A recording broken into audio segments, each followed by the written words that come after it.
10 miles east of the Mississippi River, across from what is now downtown St. Louis, a mound of packed earth rises 100 feet into the Illinois sky. It is called Monks Mound today, named for a group of Trappist monks who farmed its terraces in the 1800s and had nothing to do with building it. The people who raised it left no name for themselves in any surviving written language. What they left is the earth itself, moved by hand, in woven baskets, until the finished structure covered more ground at its base than the Great Pyramid of Giza. 14 million basket loads, by the estimate most often cited by archaeologists who have measured the fill, each one weighing close to 50 pounds, carried up a slope with no wheel and no draft animal. The mound is the largest earthen structure north of the Valley of Mexico, and it sits at the center of a permanent city that, at its height around the year 1100, may have held as many people as London did at the same moment. This was not a seasonal gathering ground. It had neighborhoods, a wall 2 miles long around its central plaza, and a calendar built from cedar posts sunk into the earth in a perfect circle. For more than 100 years afterward, the official position of the institutions that studied it was that the people living there, when Europeans arrived, could not have built it. If you're enjoying this story so far, don't forget to hit the like button and subscribe. Drop a comment telling me where in the world you're watching from. I love hearing from you. The city is called Cahokia now, a name borrowed from a different tribal group entirely, one that was living near the ruins when French explorers arrived in the 1600s, long after the mounds had gone quiet. Nobody knows what the people who built it called themselves or their home. What we know is drawn almost entirely from the ground. Archaeologists estimate construction began around the year 600, with the major building phase starting near the year 1000 and running for roughly 250 years. During that window, a settlement in the Mississippi River floodplain grew into the largest population center north of the great cities of central Mexico. At its peak, estimates for the number of people living within the 6 square miles of the central site range from 10,000 to upward of 20,000, with tens of thousands more spread through the surrounding farmsteads and satellite towns that fed the center. This was not an isolated achievement. Cahokia sat at the middle of a trade network that stretched from the Rocky Mountains to the Gulf of Mexico and up into the Great Lakes. Copper recovered from Cahokia's mounds traces back to deposits on the Keweenaw Peninsula in Michigan, more than 600 miles to the north. Marine shell used for beads and ornaments came from the Gulf Coast, over 800 miles to the south. Mica sheets, cut into ornamental shapes, came from the Appalachian Mountains to the east. None of this material moved itself. It moved through a system of exchange and alliance that reached across a third of the continent, centuries before any European ship crossed the Atlantic to establish a permanent settlement on this coast. The city's engineers reshaped the ground around the mounds as deliberately as they raised them. West of Monks Mound, workers leveled and compacted a plaza covering roughly 50 acres, flat enough and large enough to host gatherings, games, and markets that could draw people in from the farmsteads and satellite towns spread across the floodplain archaeologists call the American Bottom. Removing the soil for that leveling work, and for the mounds themselves, left borrow pits scattered through the city, some of which filled with water and remain as ponds and wetlands on the site today. Cahokia was not an isolated capital either. Across the river, on the bluffs where downtown St. Louis now stands, a second cluster of at least 26 mounds rose as part of the same urban network, prominent enough that early American settlers nicknamed the young city on that site Mound City before the mounds themselves were gone. The largest of them, known as Big Mound, stood roughly 150 feet long and 30 feet high on what became a St. Louis street corner. In 1869, it was dug apart and hauled away as fill for railroad grading, at the direction of a city government that saw a source of cheap dirt where an intact urban precinct of the same civilization had stood a few centuries earlier. The physical evidence for what this city was capable of goes beyond the scale of its earthworks. In 1961, an archaeologist named Warren Whittree was reviewing excavation records from an area southwest of Monks Mound when he noticed a repeating pattern of large post holes arranged in an arc. He proposed that they were not scattered structural remains, but the footprint of massive cedar posts, sunk in a circle, used to track the sun. Further excavation confirmed it. The structure, which researchers now call Woodhenge, was rebuilt at least 5 times over the life of the city, each version slightly different in diameter, the posts ranging up to 20 inches thick and standing perhaps 20 feet above the ground. From a fixed viewing post at the center, an observer watching the eastern horizon at sunrise on the equinoxes would see the sun break the horizon directly behind Monks Mound. At the summer and winter solstices, the sunrise point shifted to specific posts on either side of the arc, marking the extremes of the year with an accuracy that required sustained observation across multiple seasons to calibrate. This was not a display built once and left standing. It was rebuilt, adjusted, and used for generations, which means the knowledge required to build it was maintained and passed down as a functioning body of astronomical practice, not a single inspired guess. Whittrie's original discovery covered only one phase of the structure. Subsequent excavation identified as many as 5 separate circles built in sequence at slightly different locations nearby, numbered Woodhenge 1 through Woodhenge 5 by researchers, each one replacing the last as the city grew and its ceremonial calendar evolved with it. The largest of the confirmed circles used 48 posts. Modern reconstruction, using concrete posts set into the original post holes identified during excavation, lets visitors stand at the circle today and watch the same alignments Whittrie calculated from a desk full of decades-old field notes rather than a fresh dig. The precision required to lay out a circle of that diameter, cite functioning solstice and equinox alignments against a fixed viewing point, and then rebuild the entire structure from scratch at least 4 more times as the city grew, argues against any explanation involving a single lucky orientation. Someone was tracking the sky, correcting for the mound's own growing height as it blocked more of the eastern horizon with each new construction phase, and passing that method down to whoever built the next version. The second body of evidence sits inside Monks Mound's near neighbor, a smaller rise called Mound 72. Between 1967 and 1971, archaeologist Melvin Fowler led an excavation of this mound and found something that reshaped how researchers understood the society that built the city. At the center of the mound lay the remains of a man laid out on a platform built from more than 20,000 shell beads arranged in the shape of a falcon. Its wings and tail extended beneath his body. Nearby, in the same mound, excavators found more than 200 additional burials, arranged in distinct groups. Some were interred with grave goods suggesting status. Others, including a group of young women buried together in a single pit, showed no signs of the disease or malnutrition that would explain a natural death cluster, and their positioning suggested they were buried at the same time, in a single event. A separate group of men, buried nearby, showed evidence of violent death. Fowler and later researchers have debated exactly what the mound records, whether tribute, sacrifice tied to renewal ceremonies, or a combination of both. But the general reading has held for decades.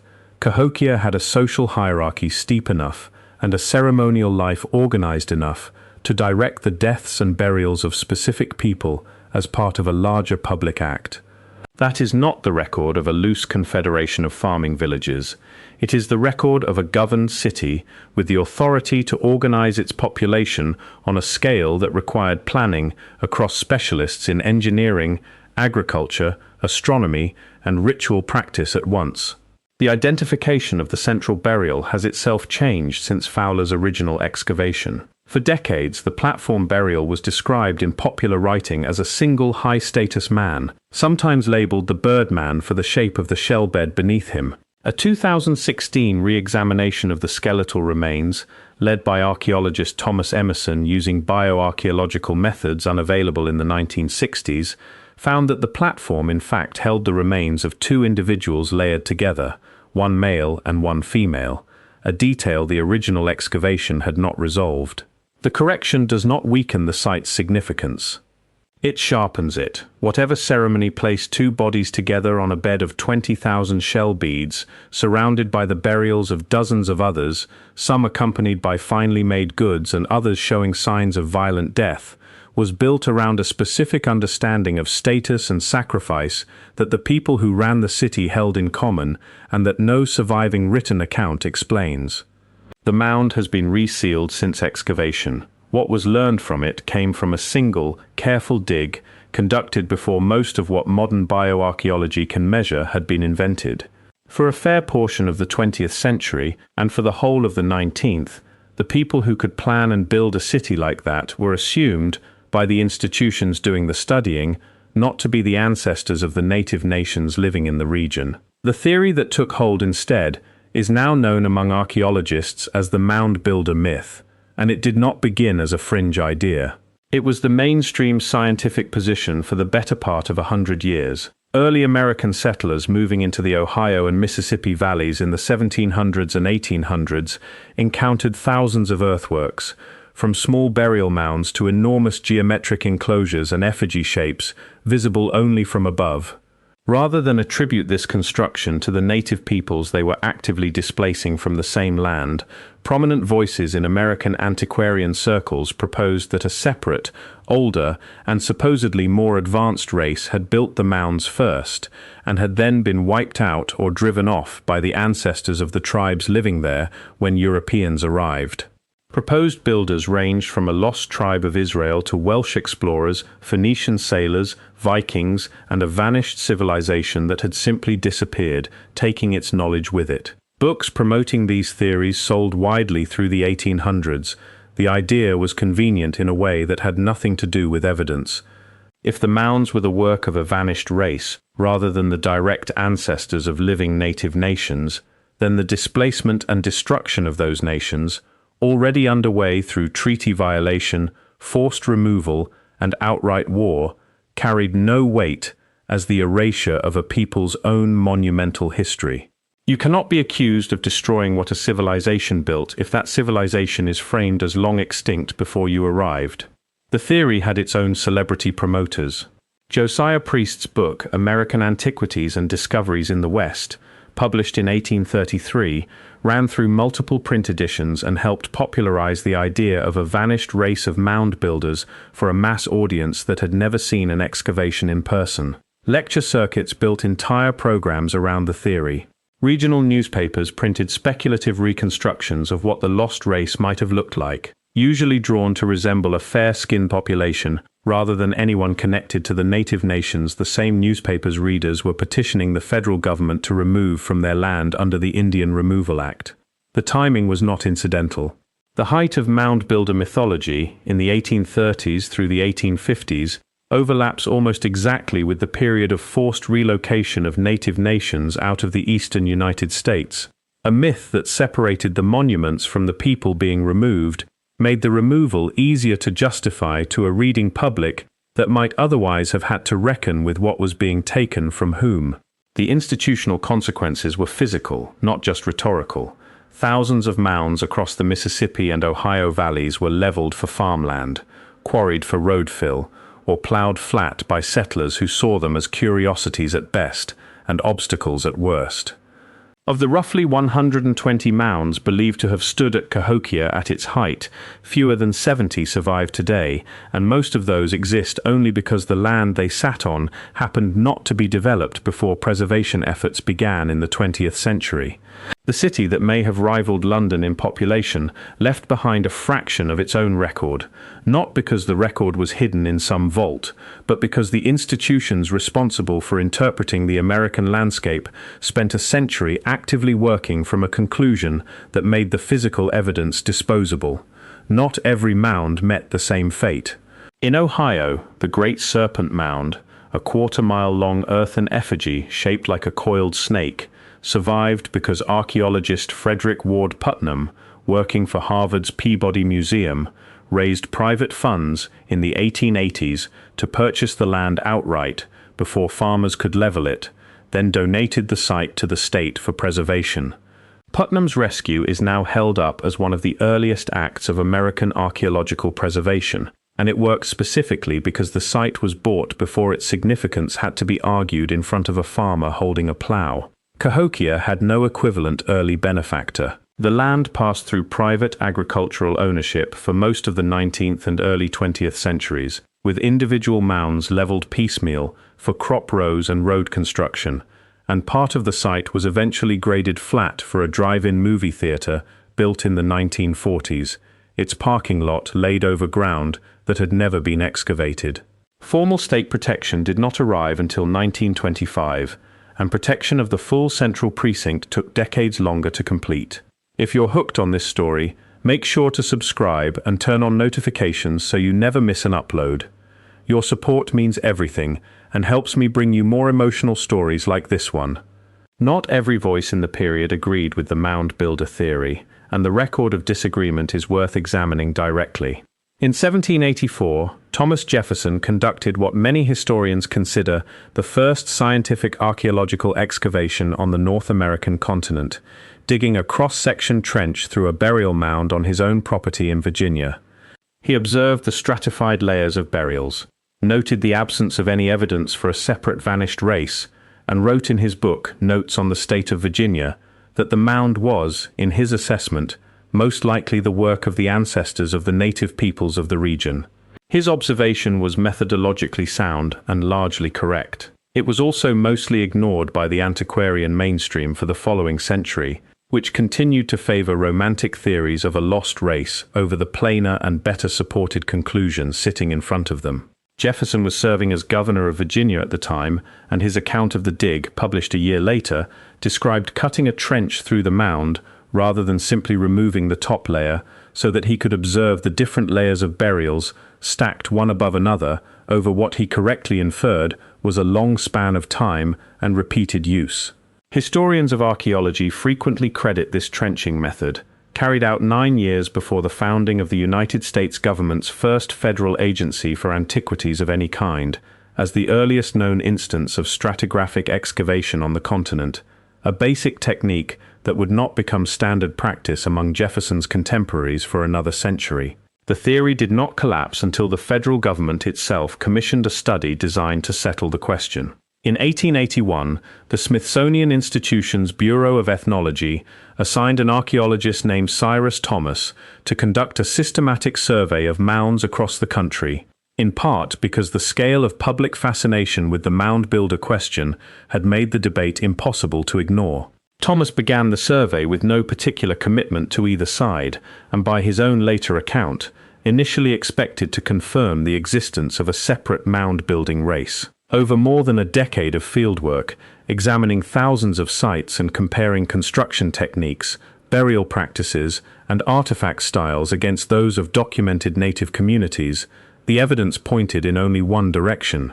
In 1894, Thomas published his findings in the 12th Annual Report of the Bureau of Ethnology, a document running more than 700 pages, concluding without ambiguity that the mounds of North America were built by the direct ancestors of the Native American peoples living in those same regions. The report is considered, within the history of American archaeology, the moment the mound builder myth was formally and scientifically dismantled by the same institutional structure that had spent a century failing to challenge it. Thomas ran the survey with a small team of field agents dispatched to examine more than 2,000 mound sites across 21 states, and a significant part of his report was devoted to directly refuting specific pieces of physical evidence that mound builder proponents had cited for decades. Among them were inscribed stone tablets, supposedly recovered from mounds near Davenport, Iowa, bearing symbols resembling Old World alphabets. Thomas's investigators traced the tablets back to members of a local scientific society who had planted them in an unexcavated mound as a prank on a rival member, a hoax that took decades to formally unravel even after individual archaeologists had voiced suspicion. Piece by piece, tablet by tablet, claimed evidence by claimed evidence, Thomas's report worked through the case for a separate mound-building race and found, over and over, either misidentified natural formations, ordinary Native American craftsmanship, or outright fabrication. It was slow, unglamorous, comparative work, the kind that rarely makes headlines on its own, and it succeeded where a century of romantic speculation had failed precisely because it treated the question as one that evidence could settle rather than one that popular appetite got to decide. The myth did not disappear from popular culture nearly as quickly as it disappeared from professional archaeology. School textbooks, regional histories, and roadside historical markers continued repeating versions of the lost race theory well into the 20th century, and elements of it still surface today in amateur research circles that favor a vanished advanced civilization over the plainer, better documented answer. But among archaeologists working the Mississippi Valley, the question of who built Cahokia has not been seriously contested for more than 100 years. The city was raised by the ancestors of Mississippian culture peoples, a broad cultural tradition that spread across much of the eastern woodlands between roughly the year 800 and the year 1600, and whose direct descendants include a number of native nations living today, among them the Osage Nation, which maintains oral tradition and cultural ties to the region and has in recent years worked directly with archaeologists and the State Historic Site to inform how the city's history is presented to the public. The witness the institution spent a century refusing to credit was never lost. It was standing on the land the whole time, being actively displaced by the same authorities writing the reports. Versions of the lost race framing still circulate in independent research communities and in television programming, built around ancient mysteries, usually recast with the language of lost technology rather than a lost race, but resting on the same underlying refusal to credit native peoples with their own achievements. The descendant communities never stopped tracing the connection in the meantime. Osage oral tradition and linguistic evidence place the nation's ancestors migrating west from the Ohio Valley region in the centuries following Cahokia's decline, a movement that linguists studying the Dejihan branch of the Siouan language family have connected to the broader dispersal of Mississippian culture peoples once the central sites emptied out.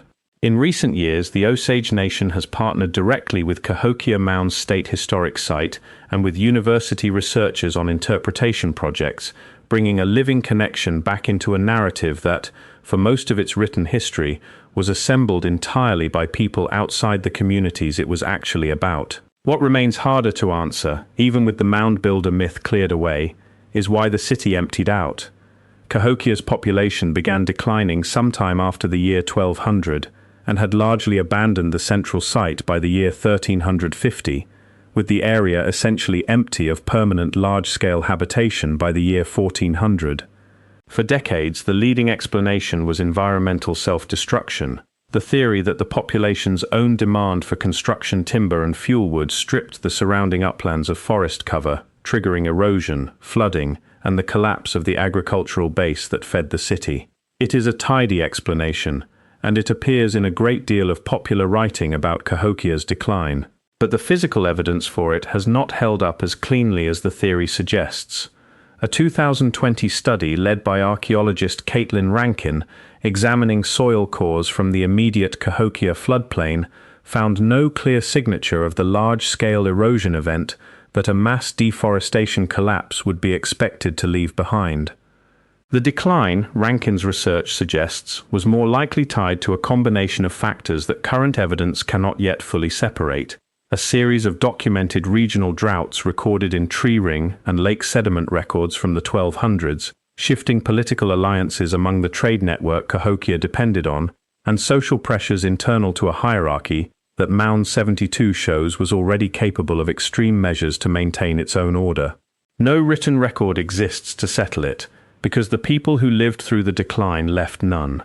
A 2015 study led by geologist Larry Benson, drawing on regional lake sediment and tree ring records, identified a cluster of severe droughts affecting the greater Cahokia region during the 1200s, interspersed with periods of flooding severe enough to have damaged the floodplain fields the city's maize agriculture depended on. A population that dense, reliant on intensive farming of a single floodplain, had little margin to absorb repeated bad harvests stacked within a few decades of each other. Archaeologists studying the wider Mississippi and Ohio valleys have also documented what they call the vacant quarter, a broad region centered on the confluence of the Mississippi and Ohio rivers that shows a sharp population drop across many separate sites, not Cahokia alone, by the 1300s. Whatever combination of drought, flood, fractured trade alliances, and internal social strain emptied the city, it was not a phenomenon isolated to one place. It reshaped settlement across a large section of the continental interior, and the people who left did not vanish. Population and cultural continuity carried forward into the Mississippian communities that European explorers encountered farther south and east 2 centuries later, and from there into the native nations of today. Some of the largest of those later communities, including the Mound Center's Hernando de Soto's expedition documented in the 1540s along the lower Mississippi, appear to have absorbed people and practices that trace directly back to Cahokia's sphere of influence, carrying forward its ceremonial architecture and its platform mound tradition even after the original city on the American bottom had gone quiet. What ended the largest city north of Mexico is honestly and currently still an open question inside professional archaeology, not a closed one dressed up as a mystery for effect. What is not in question is the scale of what was built and how little of it most people, even most Americans, have ever heard of. Cahokia Mounds was designated a UNESCO World Heritage Site in 1982, placing it in the same formal category of global significance as Stonehenge, the Pyramids of Giza, and the city of Machu Picchu. Fewer than a handful of sites in the continental United States hold that designation. And yet a visitor survey conducted by the Illinois Historic Preservation Division in the years following that designation found that a majority of adults living within 100 miles of the site had never visited it, and a significant share did not know it existed at all. Compare that to the name recognition of Stonehenge, a monument roughly comparable in the scale of public fascination it draws, sitting on a much smaller island, built by a much smaller and more thinly documented population.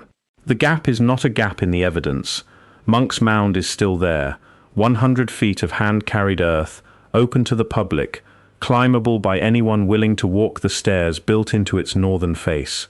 Woodhenge has been partially reconstructed with concrete posts marking the original locations, and visitors can stand at the winter solstice, in the cold, and watch the sun rise exactly where Whittrie's excavation proved it was designed to rise 900 years ago. The gap is in what got taught for a century by institutions that had already been shown the truth in 1894 and chose to let a more comfortable story keep circulating anyway. The site today includes an interpretive center built partly underground so it does not compete visually with the mounds themselves, housing artifacts recovered across a century of excavation alongside exhibits developed with input from descendant nations. School field trips from the St. Louis metropolitan area visit in modest numbers each year, a fraction of the traffic drawn by the region's more heavily marketed attractions.